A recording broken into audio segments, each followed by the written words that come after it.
O governo eleito entregou aos parlamentares o texto da chamada proposta de emenda à Constituição da Transição, que pretende alterar as regras fiscais e viabilizar a manutenção de programas sociais e o cumprimento de promessas do presidente eleito Lula durante a campanha. E para falar mais sobre esse assunto, a gente convidou o economista, professor do IBMEC, Gilberto Braga. Tudo bem, professor? Bem-vindo mais uma vez à programação da Jovem Pan. Como vai? Bom dia a todos, Thiago, Lívia, Amanda, Mota, Coronel, estamos aí. Bom, professor, claro que agora a discussão vai ser política, né, para saber a viabilidade de aprovação dessa PEC nesta reta final do ano, mas eu pergunto para o senhor, de que maneira é possível ser coerente com os gastos públicos e manter o pagamento desses auxílios? Essa é a discussão que vem sendo feita nas últimas semanas. Como que é possível economicamente manter essa discussão, professor? Olha, primeiro é preciso entender que as despesas sociais, o Auxílio Brasil, o Bolsa Família, qualquer que seja o nome que venha a prevalecer, e todas as outras ajudas, elas precisam ser mantidas. Então, é preciso acabar com a falsa dicotomia de que é uma coisa ou outra, ou de que os economistas, ou de que aquela figura chamada mercado é contra auxílio social. Não se trata disso.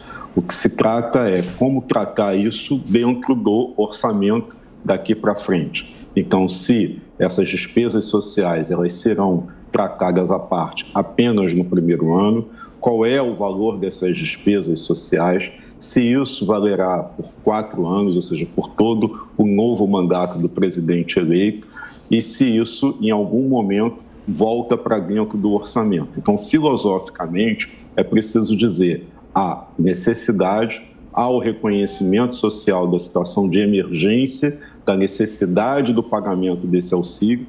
Por outro lado, é preciso que se discuta a regra de uma maneira clara e que essa regra não fique sendo modificada a cada instante. Na sequência, a pergunta dos comentaristas, Roberto Mota. Bom dia, professor. As ideias sobre economia das pessoas ligadas ao PT são relativamente bem conhecidas. O senhor acha, e eu sei que essa é uma pergunta difícil, mas o senhor acha que existe algum cenário em que um governo do PT possa levar a sério o conceito de responsabilidade fiscal? Olha, eu acho que o conceito de responsabilidade fiscal ele não é um conceito partidário, ele deve ser um conceito de Estado, de governo. Portanto, independentemente de quem esteja no poder, essa é uma discussão que precisa ser aprofundada e a regra que foi estabelecida precisa ser respeitada e, acima de tudo, definitiva. De uma maneira muito clara, qualquer pessoa comum sabe que só se pode gastar o que se tem e que, obviamente, que em determinados momentos, por uma situação de imposição social, como é o caso, saímos de uma emergência, de uma situação de pandemia, ainda estamos lutando com o fim dessa situação caótica, é preciso que esse auxílio seja mantido, seja pago e seja enfrentado. Portanto, é preciso alocar isso dentro de uma proposta orçamentária que não seja simplesmente colocá-lo de fora de maneira efetiva e definitiva.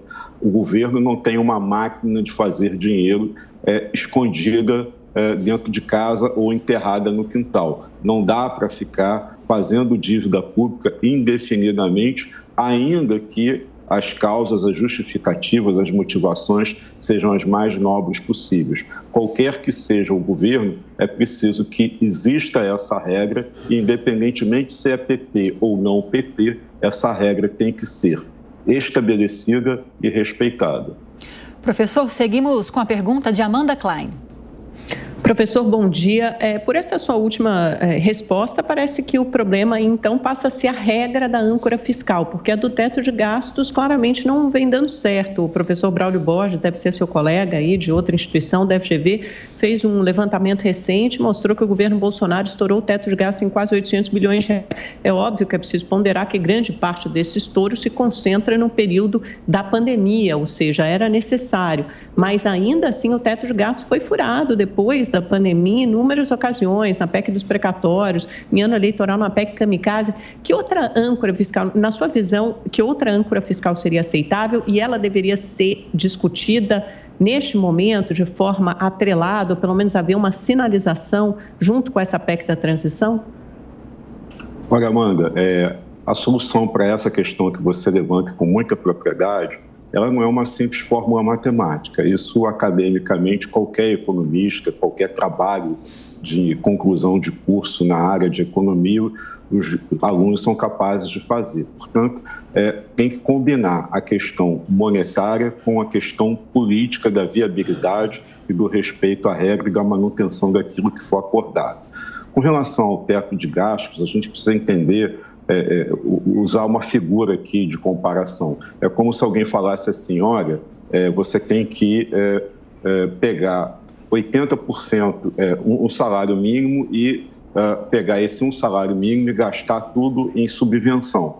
Aí, na medida em que você aumenta o seu salário, é como se você falasse assim, olha, mas você tem que continuar agora gastando todo o seu salário. Se você ganhava um salário mínimo e passou a ganhar 2 salários mínimos, é como se você falasse assim, agora você vai gastar obrigatoriamente 2 salários mínimos com a subvenção. O teto de gastos ele foi efetivamente desrespeitado, mas ele foi de alguma maneira financiado, ou seja, houve superávit, houve sobra de recursos, houve valores que de alguma maneira foram colocados à disposição para que durante o governo Bolsonaro essas necessidades pudessem ser atendidas. Obviamente que se assim não fosse, certamente nós já teríamos uma discussão de impeachment, uma discussão política muito mais séria, o que acabou não acontecendo e foi, de certa maneira, o que nós vimos por aí. Ou seja, a discussão hoje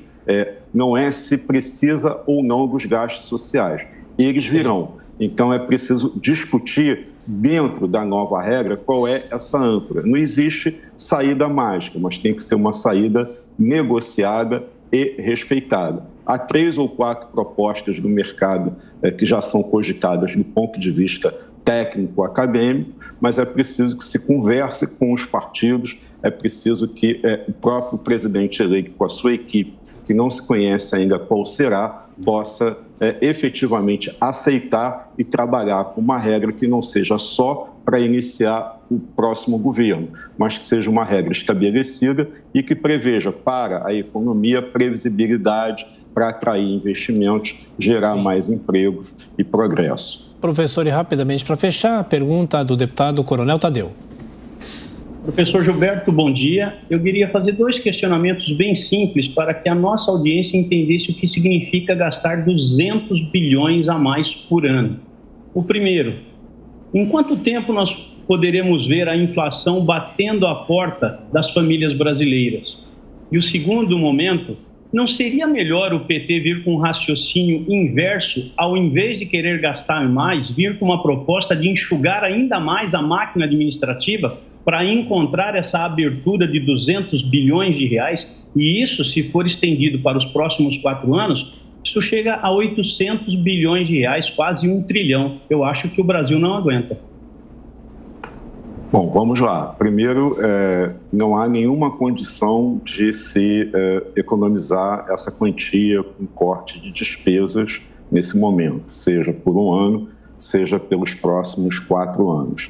Então, é preciso encontrar, de fato, uma discussão, uma fórmula para financiar isso fora da arrecadação corrente, porque não há, dentro das condições colocadas hoje, com o nível que nós temos econômico, formação de recursos, de superávit, para que se possa, de alguma maneira, suportar, sejam 800 milhões, sejam 400 milhões, ou 1 bi, 200 bilhões, como já foi cogitado por aí. Então, é preciso que se estabeleça as condições e regras de funcionamento, é preciso que este valor seja tratado, que não pode você falar assim, olha, eu vivo com o meu salário, mas eu tenho direito aqui de tirar fora do meu salário todo o gasto com ajuda social. E isso aqui tem um cheque especial que eu vou utilizar. Mas quem vai pagar o cheque especial? Ah, eu não sei. E eu não sei e não quero saber porque é importante, é necessário para a economia do país. não se discute, eu repito, que é importante, que é necessário, mas é importante que alguém saiba que, no final, o povo vai pagar a conta do cheque especial. Inflação elevada não vai cair tão cedo, vai ser mantido, e isso, de alguma maneira, se não tiver a solução para quem vai pagar essa despesa toda, todas essas despesas sociais ou cheque especial, isso se traveste em mais inflação por mais longo prazo, em custo da dívida elevado, ou seja, taxa de juros alta. Sim. E isso tende a você dar, por um lado, o benefício social e atirar, por outro, via condições econômicas ruins. Inflação elevada significa a socialização desse custo, desse auxílio que vai ser dado. Então, de alguma maneira, isso gera incoerência.